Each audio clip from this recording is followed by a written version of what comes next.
It's it's kind of wild. I'm from an immigrant family, and a lot of people don't talk about it, but when you come to the United States, there's only two ways you can go. Keeping your own racial identity, it's not it's once you become Americanized, it's not an option. When you first come to the United States, you huddle around your own people because you guys speak the same language, you're from the same place, you guys have things in common. But once you have children, they are of your background, but they're Americans. But, unfortunately, this country is still black and white. You can either go black or you can go white. If you want to go white, that means you'll go to school, you'll go to work, you'll get married, you'll have children, you'll pay your bills, you will hopefully have grandkids, and then you would perpetuate yourself. But if you go black, well, then you don't live to be as long. You adopt a culture of violence. You adopt a culture that's against family and children and marriage. And basically, when someone says you're either white or black in America, it's not even racial anymore. It's more so lifestyle choices. If you're white, it's because you made a series of good lifestyle choices, but black means you have a history of making poor lifestyle choices. I'll give you an example. Gang, that's the gang where you can't come. It's boy ruin up where you niggas can't come. Shoot a smart mouth cause my trigger finger will play. Always politicking niggas tripping what you say. Blood spade, gang banger, 20 block, chuck the A's up. Niggas talking up their neck. Now, I grew up in Compton as a kid. I knew dudes from Park Village, Booyah Tribe, Samoa. I knew a lot of people from different from different Crips and Blood gangs that we grew up with. And I remember there was a point in time when I thought about it, and I was like, would we have been better off just poor as fuck back on the island? Because this isn't a thing where we're from. I'm from an island called Cuba. They're from an island called Tonga. And they are adjacent to an island called Samoa. They're South Pacific. We're very rich in history. A lot of them, you have people from Micronesia all the way to Laos, and they speak a pidgin language. They have their own languages, their own religion, very strong family ties. So when you see how horrible it is when they adopt the worst thing in the fucking world, which is black culture, well, then they start doing music and rapping, glorifying genocide of their own people. And they're allowed to do it because of our free speech and our First Amendment. You're allowed to rap and make music and make movies about promoting violence and genocide in America, knowing that you will end up going to prison forever when eventually you're caught. The whole lifestyle is basically a pipeline to prison. But it's not like anybody white was involved. This is a personal choice. So it's like, if you're going to come to the United States, if your kids are going to be exposed to black people and black culture, then don't go. Don't come to the United States, because what's waiting for them is a fate far worse than anything you could expect being back on the island. Just imagine how productive these men would have been had they never come to America. They would have jobs. They would not be in and out of prison. They wouldn't be making music glorifying gang violence, murder, genocide, death. And then we have to watch them get killed, and then their family members are on the news crying and complaining about their kids getting killed. But this is what you guys promote. This is what makes you happy. This is what you choose to do. So it's a contradictory lifestyle in itself. People sometimes that know me forever, they try to remind me of my initial roots in the lifestyle. And luckily, I got to a point where I was able to realize there was no future in it, and how much of a bad decision it was to even begin. But at the time, you don't know that. But hindsight is 2020. I was fortunate. I'm not in prison for life at the moment. I'm not in a hospital. I'm not dead. I could have been. That comes along with the lifestyle. But knowing that that's what comes along with the lifestyle here in America, if you choose Black culture, you have to ask yourself, what is the alternative? What would life be like for you back in your country if you didn't come to the United States? If you didn't bring your kids here to expose them to this? Is this what you wanted for your kids? This? Fuck around and find out. Outside serving anybody like a dine out. Pork gang pooping out. Field fucking try out. Glock 9. Moving up where you niggas can't come. Shoot a smart mouth cause my trigger finger will play. Everything's about shooting, killing, murder, pain, funerals. And then at the end, everyone just blames white people.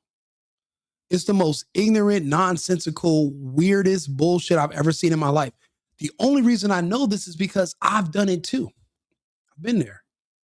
I'm sure I probably met a couple of these guys before. You know, I don't participate or associate with all that stuff anymore, but I used to. It's crazy. You can have more pride in people. Well, it depends on who you ask. But a lot of people in the US, especially if you're Black, they'll have more respect for you if you are proud of your gang, which is based on a color, and they will shun you if you're proud of your country, which is based on your history and everything that this country has given to you, and the opportunity and the advancements and the privilege of just being here in this country. You know, look at these boys. Look at me. You know, our families chose to come here. But it's like, did they have no foresight? Did they know what they were going to be signing us up for gangs? Did they know they were going to literally be feeding us to gang culture and gang violence by just putting us in too much close proximity to Black culture? Did they know that? Because I met kids that when their parents came to the United States, they lived as far away from Black people as possible. They lived in Santa Barbara, or they lived somewhere, San Luis Obispo, some faraway place. And yeah, they might have grown up. People from the hood might have called them corny, but at least you can call them because they're still alive. But their counterparts that grew up in the hoods that everybody thought was cool, a lot of my friends are dead or in prison forever. My cousins too. So I start to think, you know, what would have been the alternative back on the island? It's a simple lifestyle. We're poor. We don't have anything. We have each other. We have family. We have music, but we don't do music about violence. This Black culture is spread through the English language as a poison. I know this because I look at other parts of the world. Like, for example, the Black gang culture spread to South Africa. The neighboring countries don't have this issue, but they don't speak English. So you notice that this culture, this poison, this mind virus of victimhood, even though you're victimizing others, but you're also a victim. It's like this contradictory bullshit. It's spread through the English language. Look at the UK. They have drill rap over there, and they are stabbing the hell out of each other and shooting each other. And then you look to our neighbors in the north. Look at Toronto. Look at Thunder Bay. Look at these other areas where Black culture spread through English language, polluted the minds of teens who are now claiming gangs and killing each other in mass. You can see the same thing for London as well. It's really bad in London. The youths, the yardies, you know, and it's you start to think, were we better off in our native countries to raise our children there? Because maybe America's like, I don't know, being exposed to rated R movie material too young. Maybe there should be an age limit that you have to be at before you can move to the United States, because this place is just not good for the mind of a developing young child. Maybe you should be 18 before you're allowed to immigrate to the United States. You can't bring your kids here because they depending on how they look, they might adopt too much Black culture too soon, and their small, undeveloped minds just won't be able to handle that type of influence. Maybe there should be a warning label on our visas letting people know if you have children and you bring them here, it's toxic. It's kind of like exposing a baby to mercury. It'll cause brain swelling and you'll make poor decisions and you have temper tantrums. I see a lot of those issues with kids in these communities, and I don't know if it's the country or something else, but the one common denominator is the United States, because we have cousins and relatives that are back in our home countries. And they don't act like this. The boys back in Tonga are not throwing up gang signs with guns and running around threatening to kill each other and making music glorifying it.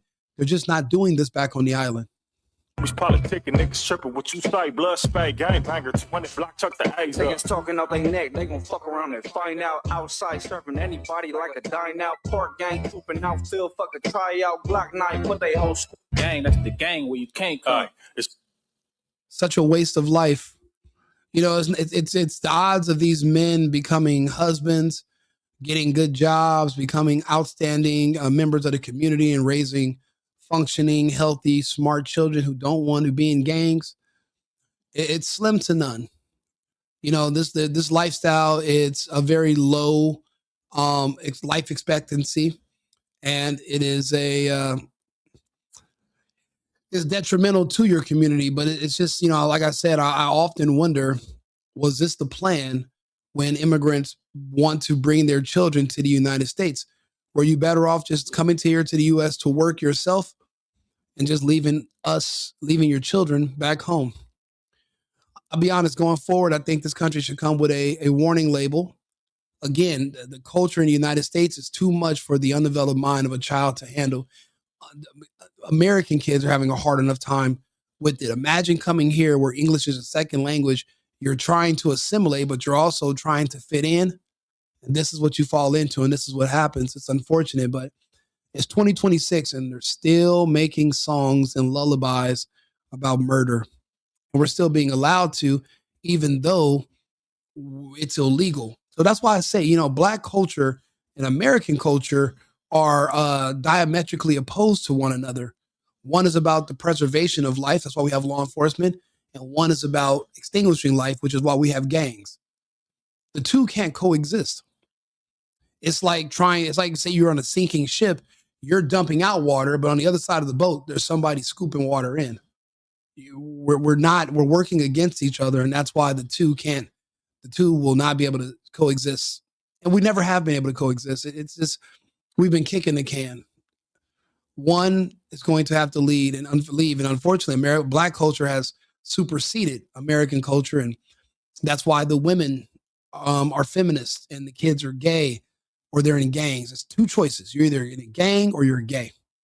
Sometimes the little boys are both, but it's usually one or the other. And you're seeing that culture spread throughout all races.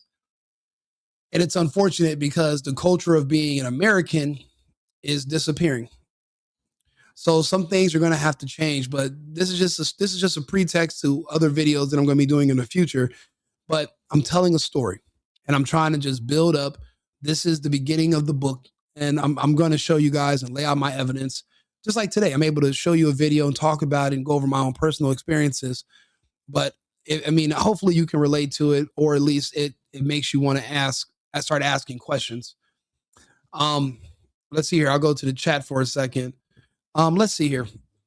Let's ask Arthur some of these questions, shall we? Hey, what's up, Arthur? How you doing? Hello. I'm doing well and ready to assist. Let's dive into whatever you need. I had somebody in the chat. They were asking me for record labels that sell a lot of rap music, primarily which group of people from which racial background, who owns the record companies?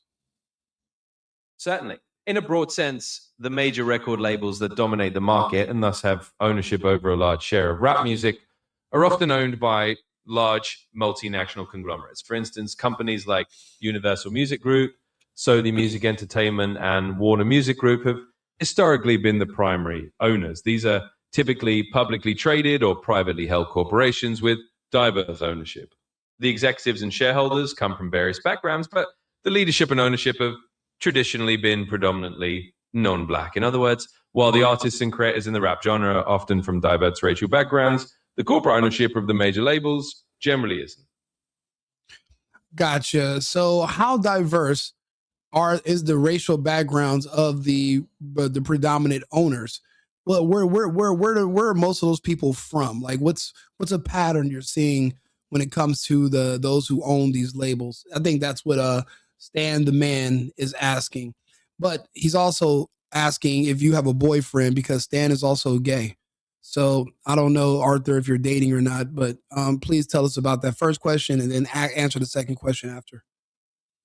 Certainly. Let me address the first question in detail. In terms of the racial and geographic patterns among the predominant owners of the major record labels, the ownership historically has been relatively homogeneous. The major global music conglomerates like Universal, Sony, and Warner are typically headquartered in the United States or Europe.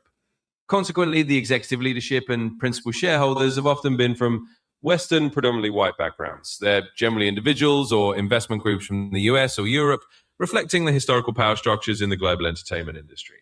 As for the second question, I'm just an AI, so I don't have personal relationships or a dating life.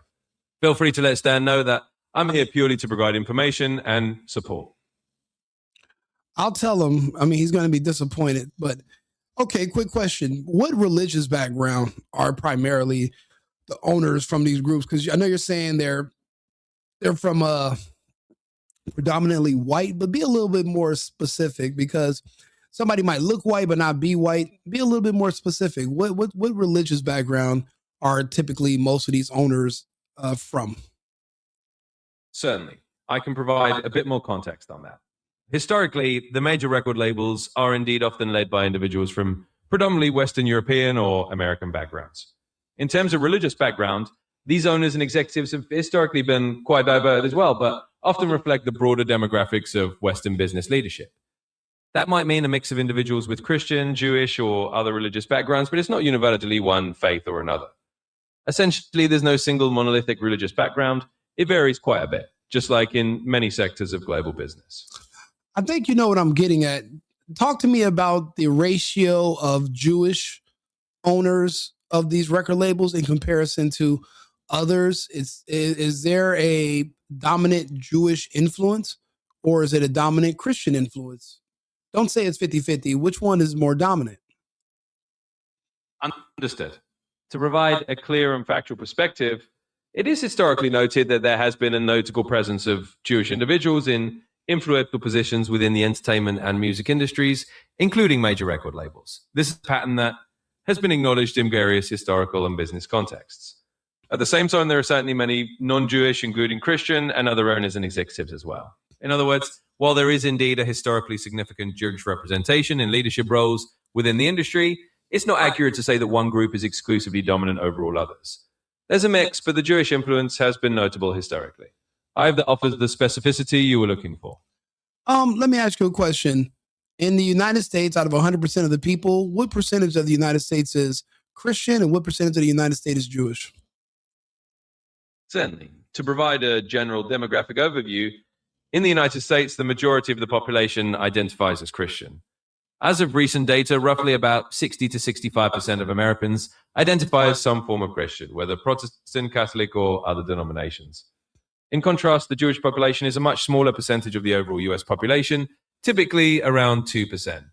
This is a well-established statistic from various demographic studies and surveys. So to put it simply, the United States is predominantly Christian by a significant margin, with a relatively small Jewish minority.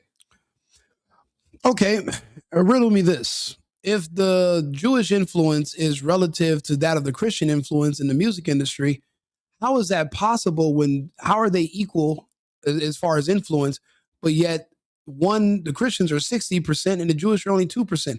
How are they both equally as influential in the music industry, but you're saying that it's relative?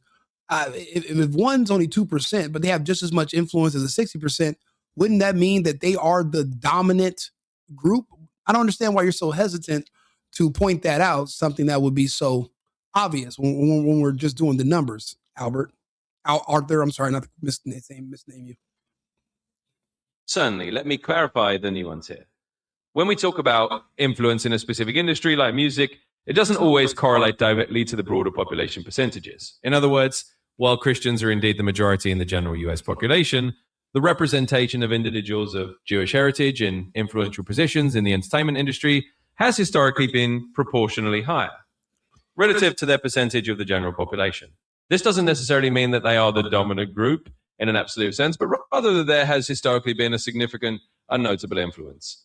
The industry's leadership is not strictly proportional to the general population's religious demographics, which is why you see this dynamic. In summary, it's not about hesitancy. It's about acknowledging that while Jewish individuals have had a significant historical presence in the industry, it doesn't mean they represent the majority in a numerical sense. It simply means that their influence is notable compared to their small demographic percentage. You know what? I'll be honest. I'm a personal accountability type of person. So I don't care if there are Jewish people that are running the entire industry. It still takes two to tango. You have to be a willing participant in the violent music creation itself. Even if somebody's paying you a lot of money, you still have to take the money and choose to do it. So I'm not gonna deflect and say, "Oh, the Jews are making people do it." I'm just saying that, yeah, they're smart enough to profit from it, your own demise, and they might pay to promote it, but you still have to consent to it and say yes. They are not puppet masters, then and you're not controlled by Neuralink as of right now. I would hope if you're a rap artist. So that's my point. I appreciate it, Arthur. Thank you. Yeah, because I believe in personal accountability and I don't believe in pushing things off on others. We're not going to say it's because of Jews. I just thought it was a weird coincidence that somebody asked me that question, and I was like, well, let me go ahead and just answer it, and then we'll I'll ask my co-host because he can look it up and give us the exact numbers. Everyone's thinking there are sides. It's all of them. It's all a team. They all take money from APAC and they're just following a script. Absolutely. And I don't think APAC should be should have to register as a foreign agent. They should not be able to operate over here working for Jewish interests, but not have to register as a foreign agent. That's not fair to the rest of us in the world. I just, like I said, I'm not a fan of double standards. But as far as the music industry is concerned, I'm not going to say it's the industry as a whole. I say the music industry promotes it.